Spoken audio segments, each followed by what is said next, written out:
ശബരിമല സ്വർണ്ണക്കവർച്ച കേസിൽ അറസ്റ്റിലായ സ്പോൺസർ ഉണ്ണികൃഷ്ണൻ പോറ്റിയെ പ്രത്യേക അന്വേഷണ സംഘത്തിന്റെ കസ്റ്റഡിയിൽ വിട്ടു. 14 ദിവസത്തേക്കാണ് പോറ്റിയെ കസ്റ്റഡിയിൽ വിട്ടത്. പത്തനംതിട്ട റാന്നി കോടതിയിൽ ഹാജരാക്കിയപ്പോഴാണ് കോടതി അന്വേഷണ സംഘത്തിന്റെ കസ്റ്റഡി അപേക്ഷ പരിഗണിച്ചത്. തുടർന്ന് കോടതി പോറ്റിയെ കസ്റ്റഡിയിൽ വിടുകയായിരുന്നു. അതിനിടയിൽ അഭിഭാഷകനോട് സംസാരിക്കാൻ ഉണ്ണികൃഷ്ണൻ പോറ്റിക്ക് 10 മിനിറ്റ് സമയം നൽകി. ശബരിമല സ്വർണ്ണക്കവർച്ച കേസിലെ ആദ്യ അറസ്റ്റാണ് ഉണ്ണികൃഷ്ണൻ പോറ്റിയുടേത്. ഇന്ന് പുലർച്ചെ 2:30 കേസിലെ 1-ാം പ്രതിയായ പോറ്റിയുടെ അറസ്റ്റ് പ്രത്യേക അന്വേഷണ സംഘം രേഖപ്പെടുത്തിയത്. 10 മണിക്കൂറിലേറെ നേരം നീണ്ട ചോദ്യം ചെയ്യലിന് ഒടുവിലായിരുന്നു അറസ്റ്റ്. ഇനി ആരാണ് ഈ ഉണ്ണികൃഷ്ണൻ പോറ്റി? തിരുവനന്തപുരം കിളിമാനൂർ പുളിമാത്താണ് ഉണ്ണികൃഷ്ണൻ പോറ്റിയുടെ സ്വദേശം. ബംഗളൂരുവിലെ ശ്രീരാംപുര ക്ഷേത്രത്തിൽ ജോലി ചെയ്ത പരിചയവുമായാണ് 2007 ഉണ്ണികൃഷ്ണൻ പോറ്റി ശബരിമലയിൽ എത്തുന്നത്. കീഴ്ശാന്തിയുടെ സഹായിയായിട്ടാണ് തുടക്കം. പിന്നീട് ഏതാനും വർഷങ്ങൾക്കുള്ളിൽ ദേവസ്വം ബോർഡ് അംഗങ്ങളുടെയും ദേവസ്വം മന്ത്രി അടക്കമുള്ള ഉന്നതരുടെയും അടുത്ത ആളായി മാറുന്ന പോറ്റിയെയാണ് എല്ലാവരും കണ്ടത്.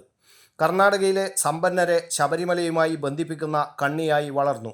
യാതൊരു വരുമാനവും ഇല്ലെന്ന് വിജിലൻസ് കണ്ടെത്തിയ പോറ്റി ലക്ഷങ്ങളുടെ വഴിപാടും സംഭാവനയുമാണ് ശബരിമലയ്ക്ക് നൽകിയത്.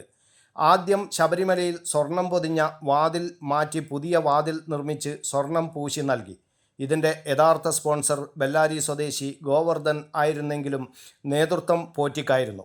2017 പോറ്റി ക്ഷേത്ര അലങ്കാരം, പടിപൂജ, ഉദയാസ്തമന പൂജ, മേളം എന്നിവ നടത്തി. അന്നദാന മണ്ഡപത്തിന് ലിഫ്റ്റ് നിർമ്മിച്ചതിന് 10 ലക്ഷം രൂപ സംഭാവന നൽകി. 2017 തന്നെ 8.2 ലക്ഷം രൂപയുടെ ചെക്കും 17 ടൺ അരിയും 30 ടൺ പച്ചക്കറിയും പോറ്റി സംഭാവന നൽകി.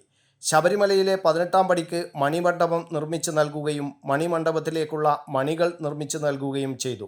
അന്നദാനത്തിനായി 2025 ജനുവരിയിൽ 6 ലക്ഷം രൂപ നൽകി. 2025 മകരവിളക്കിനോടനുബന്ധിച്ച് 10 ലക്ഷം രൂപയും ഉണ്ണികൃഷ്ണൻ പോറ്റി ശബരിമലയിലേക്ക് സംഭാവന നൽകി. ഇതുകൂടാതെ ചെറുതും വലുതുമായ പല പ്രവൃത്തികളും വഴിപാടുകളും നടത്തി. പലതിൻ്റെയും യഥാർത്ഥ സ്പോൺസർമാർ മറ്റു വ്യക്തികൾ ആയിരുന്നെങ്കിലും എല്ലാത്തിനും നേതൃത്വം പോറ്റിക്കായിരുന്നു. ഈ മുഴുവൻ ഇടപാടുകളും വീണ്ടും അന്വേഷിക്കണമെന്ന് ദേവസ്വം വിജിലൻസ് ശുപാർശ ചെയ്തിട്ടുണ്ട്. News bureau, Kannur media.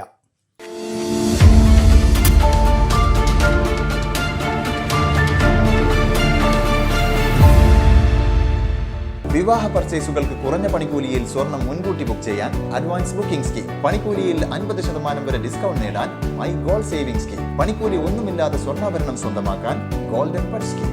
എന്നും വിശ്വസ്തയോടെ സ്വർണം സ്വന്തമാക്കാൻ ആരാധന ജ്വല്ലറി, കുവൈറ്റ് ആൻഡ് കണ്ണൂർ.